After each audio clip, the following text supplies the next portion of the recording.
Hello, ladies and gents, boys and girls, people of all ages, sexualities, and identities, and welcome back to another Doctor Who review. And today's Doctor Who review is none other than Eldrad Must Die. Eldrad Must Die. This was a story, I can't lie, going into I was umming and ahhing, and even throughout the course of this story I've been umming and ahhing in my head. Why? Because The Hand of Fear is one of my favourite stories, and I really feel like the way it ended was quite well summed up. So I was a little bit tetchy on the idea of bringing Eldrad back. Lo and behold, don't get me wrong, Eldrad is a really interesting character overall.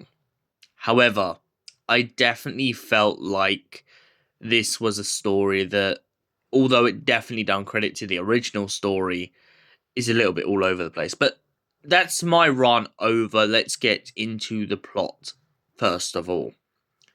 The Doctor, Nyssa, Tegan, and Turlough are all out for the day, enjoying the lovely sunshine, when all of a sudden they get down to a rock pool and get had a go at for going too close to the water.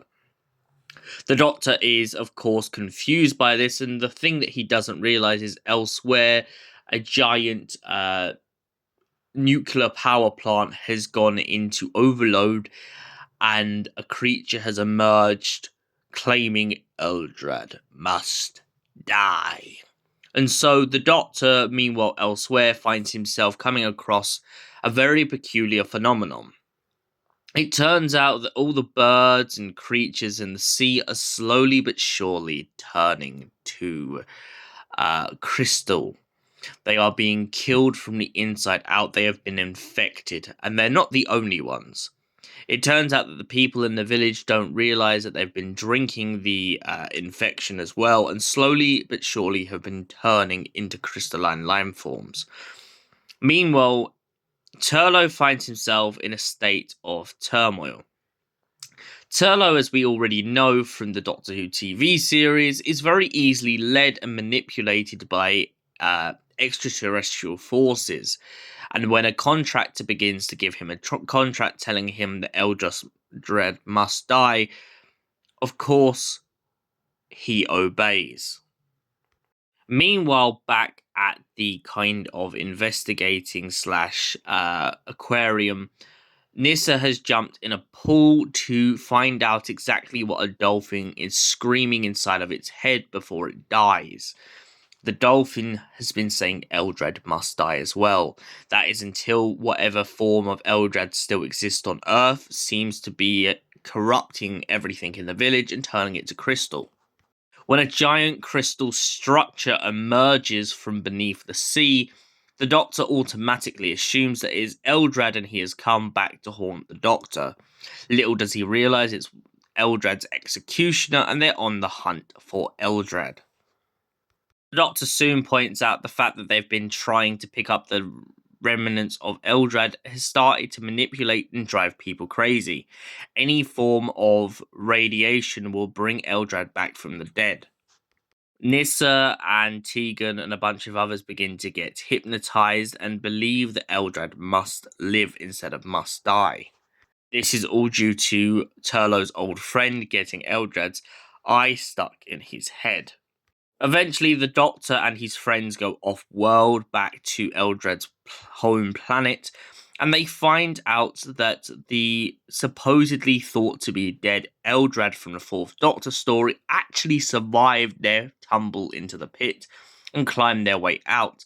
However, with a dead world and nothing but the vestiges of the dead to haunt Eldrad, he has become a madman. Someone plagued by his own insanity. Now, of course, this dictatorial figure is definitely still destined on trying to take back the world from the solar winds, but of course, without the current power to do so, has just been left to fester in their squalor. Eventually, they destroy the Eye and the Ring of Eldrad and manage to destroy Eldrad himself. The Doctor and his team then wake up from the kind of crystalline crystal metamorphosis that seems to have been taking over their bodies and resume back to their original state.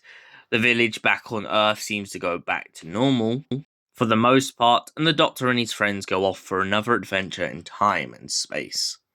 So, Eldrad must die. What did I think of this story as a whole?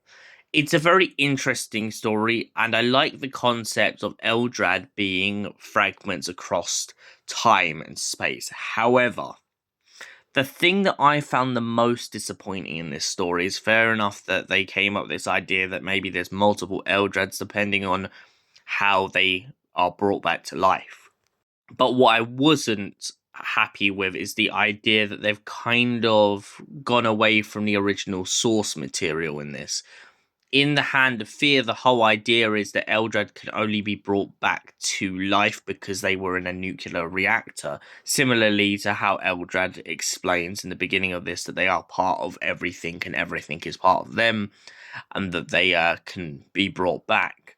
Also, the idea that the creature that is supposed to be Eldrad's executioner plays to the laws of this canon. They come back due to a radiation leak and then possessing someone's mind.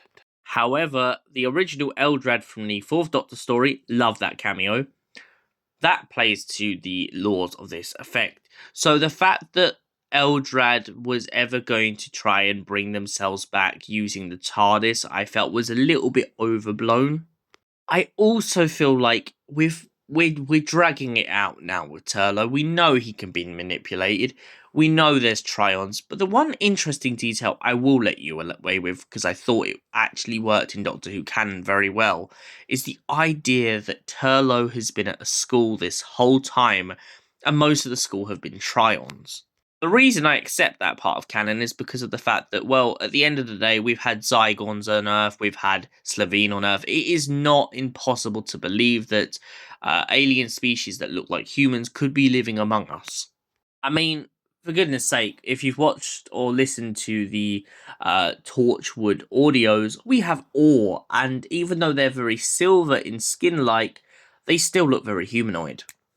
But back to the story at present. So yeah, there's a couple things that I really got a bit bugged out in this story, and it made me and about this story as a whole. So what do I give Eldrad Must Die overall?